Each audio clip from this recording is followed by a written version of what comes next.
नमस्कार दोस्तों, स्वागत है आप सभी का एक बार में क्लियर रीजनिंग सीरीज में। इसमें हम अलग अलग टॉपिक्स को कवर कर रहे हैं। फ्रॉम द बेसिक जो है वो सीख रहे हैं और वो टॉपिक जो आपके एग्जाम के लिए बहुत ज़्यादा इंपॉर्टेंट है, उसकी बेसिक अप्रोच क्या हो सकती है, किस तरह से आप इसको सीख सकते हैं, इस पर हम लोग डिटेल बात करेंगे। अगर आप चैनल पे नए हैं तो आप चैनल को सब्सक्राइब जरूर कर लीजिएगा और इस वीडियो को मैक्सिमम शेयर भी जरूर करिएगा। चलिए स्टार्ट करते हैं आज के टॉपिक पे और बात करते हैं आज के टॉपिक में हम क्या डिटेल में पढ़ने वाले हैं। सबसे पहले अगर मैं बात करूं कि इनइक्वालिटी होता क्या है, देखिए इनइक्वालिटी मतलब होता है असमानता। किन्हीं दो चीजों में असमानता को हम इनइक्वालिटी कहते हैं। जैसे फॉर एग्जांपल अगर मैं आपसे कहूं कि हम दो भाई हैं, हम दोनों अलग अलग रहते हैं और हमें एक दूसरे की सैलरी नहीं पता। तो सैलरी अगर नहीं पता और हम दोनों अलग अलग रहते हैं तो हम अजम्पशन लगाते हैं कि ये इसकी सैलरी या तो इससे ज्यादा होगी, या तो इसकी सैलरी इससे कम होगी, या तो इसकी सैलरी इसके बराबर होगी। राइट, ठीक है। तो हम कह नहीं सकते, लेकिन हम पॉसिबिलिटी लगाते हैं कि इनके बीच में तीन तरह की पॉसिबिलिटीज बन सकती हैं। यानी जब कभी भी हमें किन्हीं दो एलिमेंट में डायरेक्टली कोई इंफॉर्मेशन ना हो, जैसे लेट सपोज मान लीजिए मैं हूं और आप हैं, हम दोनों को एक दूसरे की उम्र नहीं पता है, तो अगर हमें पॉसिबिलिटी लगा के बोलनी होगी तो हम क्या कह सकते हैं? हम यही बोलेंगे कि या तो मेरी उम्र आपसे ज्यादा होगी, या तो मेरी उम्र आपसे कम होगी, और या तो मेरी उम्र आपके बराबर हो जाएगी। ये तीन तरह की चीजें बेसिकली बनती हैं।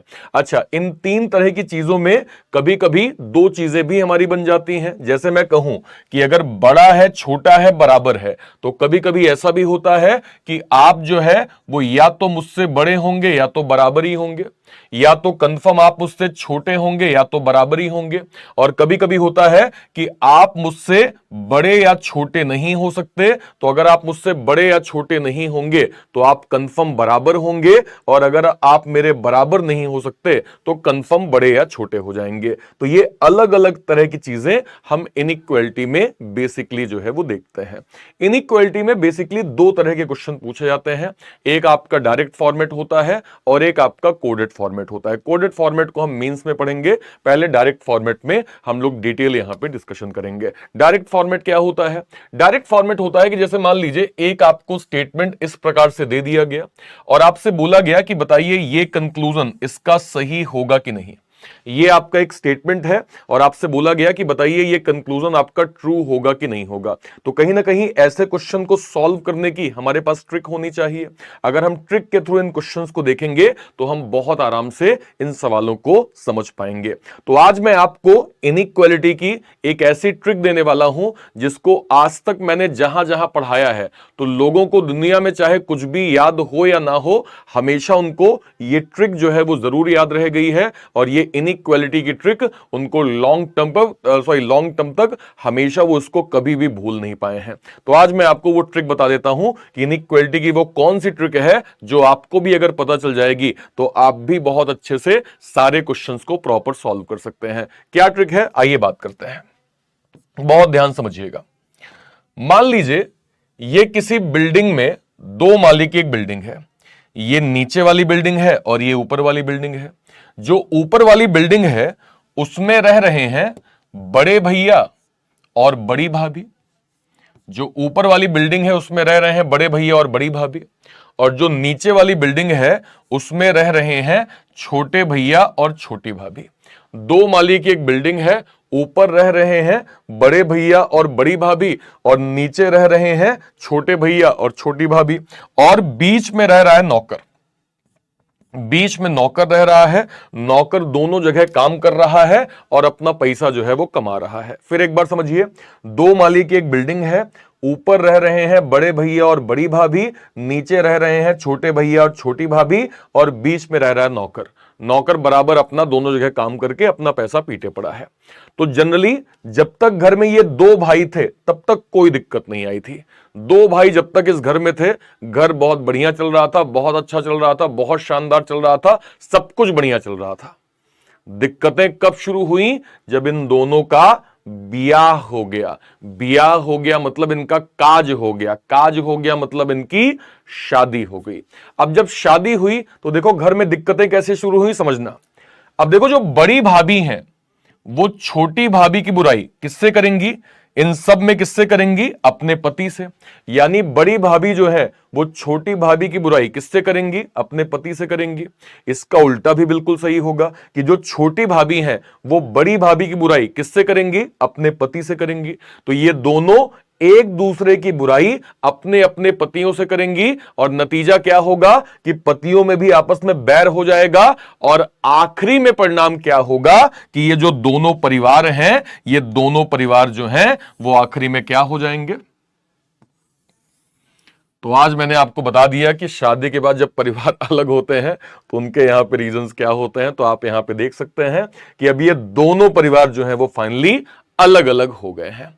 अब ऊपर वाले परिवार में कौन कौन बचा? बड़े भैया, बड़ी भाभी और नौकर। और नीचे वाले परिवार में कौन कौन बचा? छोटे भैया, छोटी भाभी और नौकर। अच्छा, नौकर अभी भी दोनों जगह काम कर रहा है और अपना पैसा पीटे पड़ा है। कैसे? बड़ी भाभी की बुराई छोटी भाभी से करता है, छोटी भाभी की बुराई बड़ी भाभी से करता है, दोनों को बड़ा मजा आ जाता है। तो नौकर अभी भी दोनों जगह काम कर रहा है और अपना पैसा पीटे पड़ा है और बढ़िया इसका घर चल रहा है। तो अब देखो परिवार अलग हो गए हैं। अब ऊपर बचे बड़े भैया, बड़ी भाभी और नौकर, और नीचे बचे छोटे भैया, छोटी भाभी और नौकर। अब मान लीजिए मैं एक अजनबी हूं, मैं अगर एक अजनबी हूं और मैं अगर मान लीजिए इनके घर के दरवाजे पे एक अजनबी के तौर पे यहां पे खड़ा होता हूं।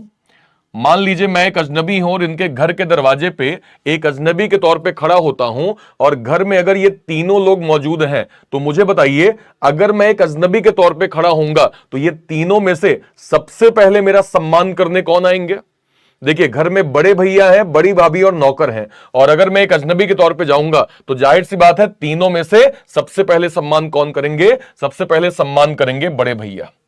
अब मुझे बताओ, मान लो घर में बड़े भैया मौजूद ही ना हो, घर में बड़ी भाभी और नौकर हो, तो बड़ी भाभी और नौकर में से सबसे पहले मेरा सम्मान कौन करेंगे? तो जाहिर सी बात है अगर बड़े भैया मौजूद नहीं है, बड़ी भाभी और नौकर है, तो मेरा सम्मान कौन करेगा? मेरा सम्मान यहां पे बड़ी भाभी करेंगे। अच्छा, मान लो बड़े भैया और बड़ी भाभी दोनों मौजूद नहीं है, तो बड़े भैया बड़ी भाभी अगर दोनों मौजूद नहीं होंगे तो जाहिर सी बात है फिर घर में नौकर ही बचेगा। तो नौकर अगर बचेगा तो यस, वही मेरा सम्मान करने यहां पे आएगा। अगेन एक बार समझिए, अगर मान लीजिए मैं छोटे भैया के परिवार में एक अजनबी के तौर पे जाता हूं और इनके दरवाजे पे जाके खड़ा हो जाता हूं और घर में तीनों लोग मौजूद हैं, छोटे भैया, छोटी भाभी और नौकर, तो तीनों में से सबसे पहले मेरा सम्मान करने कौन आएगा? तो जाहिर सी बात है अगर तीनों लोग मौजूद हैं तो सबसे पहले सम्मान घर के मालिक करेंगे। घर के मालिक कौन है? सबसे पहले सम्मान मेरा छोटे भैया करेंगे।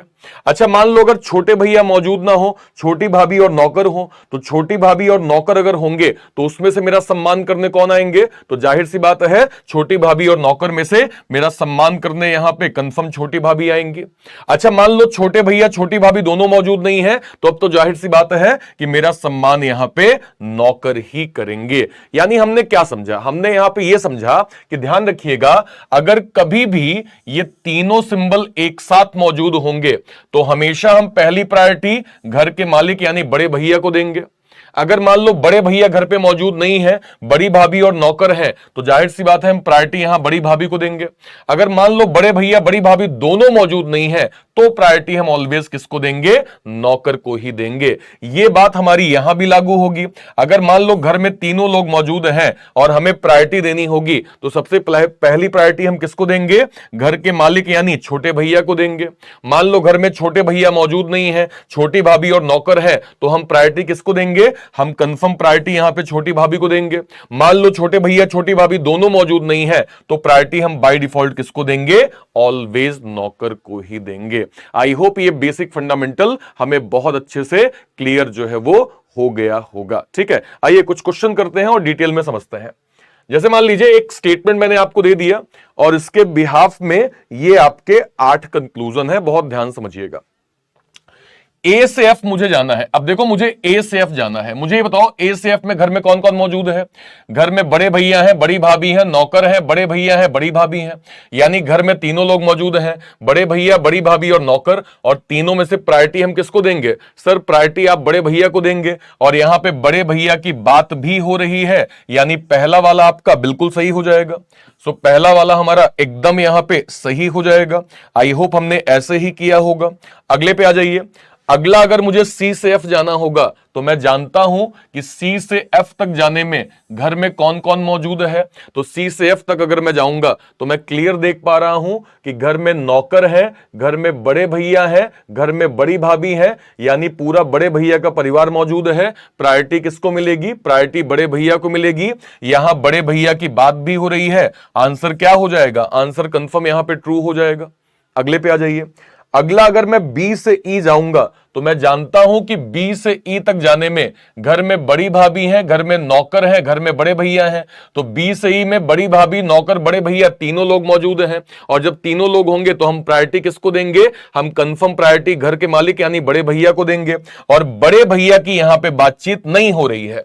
प्रायोरिटी हमें कंफर्म घर में बड़े भैया को देनी है, जबकि प्रायोरिटी यहां पे बड़ी भाभी को दी जा रही है। इसलिए ये वाला आंसर कंफर्म गलत हो जाएगा। अगले पे आ जाओ।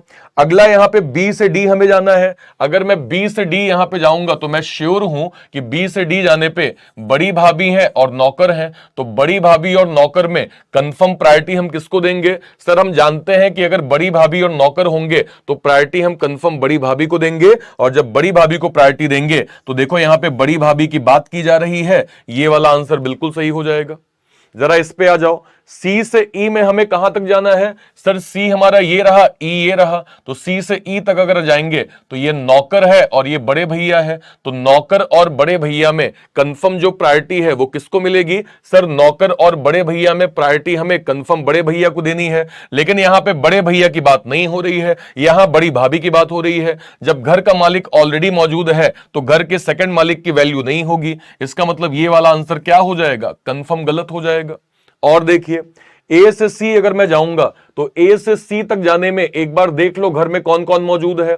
ए से सी में जाऊंगा तो घर में बड़े भैया हैं, बड़ी भाभी हैं। बड़े भैया और बड़ी भाभी में प्रायोरिटी हम किसको देंगे? बड़े भैया को देंगे। और यहां पे बड़े भैया की बात भी हो रही है। आंसर हमारा क्या हो जाएगा? कंफर्म यहां पे ट्रू हो जाएगा। डी से एफ अगर मुझे जाना होगा तो देखो डी से एफ में कौन कौन घर में मौजूद है। अगर मैं डी से एफ जाऊंगा तो बड़े भैया हैं और बड़ी भाभी हैं। तो बड़े भैया और बड़ी भाभी में प्रायोरिटी हम किसको देंगे? प्रायोरिटी हम कंफर्म बड़े भैया को देंगे। और यहां पे बड़े भैया की बात भी हो रही है तो ये वाला कंफर्म सही हो जाएगा। इस वाले पे आ जाओ। सी से डी अगर मैं जाऊंगा तो मैं देख पा रहा हूं कि सी से डी तक जाने में घर में केवल नौकर की ही बात हो रही है और नौकर ही यहां पे मालिक बनेगा। तो चूंकि नौकर की जो है वो केवल बात हो रही है और नौकर ही यहां पे घर का सर्वोपरि है और नौकर को ही हम यहां पे प्रायोरिटी दे रहे हैं। सो यही हमारा कंफर्म सही हो जाएगा।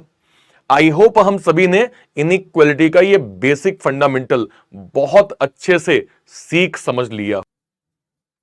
सो आई होप आपको ये कॉन्सेप्ट बहुत अच्छे से समझ में आ गया होगा। अगर आप चैनल पे नए हैं तो चैनल को सब्सक्राइब जरूर करिएगा और आप मुझे टेलीग्राम पर भी फॉलो कर सकते हैं। आप ये दिए गए स्कैन को क्लिक करके आप टेलीग्राम ग्रुप में जुड़ सकते हैं या फिर आप सिंपल सर्च करेंगे अर्पित सर रीजनिंग पीडब्ल्यू। आप टेलीग्राम पे जाएंगे, अर्पित सर रीजनिंग पीडब्ल्यू आप सर्च करेंगे, जो भी आपको चैनल ग्रुप मिल जाएगा उसको आप जरूर ज्वाइन कर लीजिएगा। वहां पे आपको क्लासेस की लिंक, नोट्स, पीडीएफ वगैरह, आप डाउट्स भी अपने प्रॉपर पूछ सकते हैं। तो आप मुझे टेलीग्राम पे प्रॉपर फॉलो कर सकते हैं। अपार्ट फ्रॉम दिस मेरी सुबह 10 बजे क्लास बैंकिंग वाला यूट्यूब चैनल पे होती है। तो अगर आप मेरी कंप्लीट क्लास देखना चाहते हैं जहां पे हर एक टॉपिक को बेसिक्स जो मैं कवर करता हूं या जो मैं पजल के सेशंस को प्रॉपर लेता हूं, अगर आप उन सेशंस को प्रॉपर देखना चाहते हैं तो सुबह 10 बजे बैंकिंग वाला यूट्यूब चैनल पे मेरे साथ जरूर से जरूर जुड़िए। Till then bye bye, thank you so much, जय हिंद।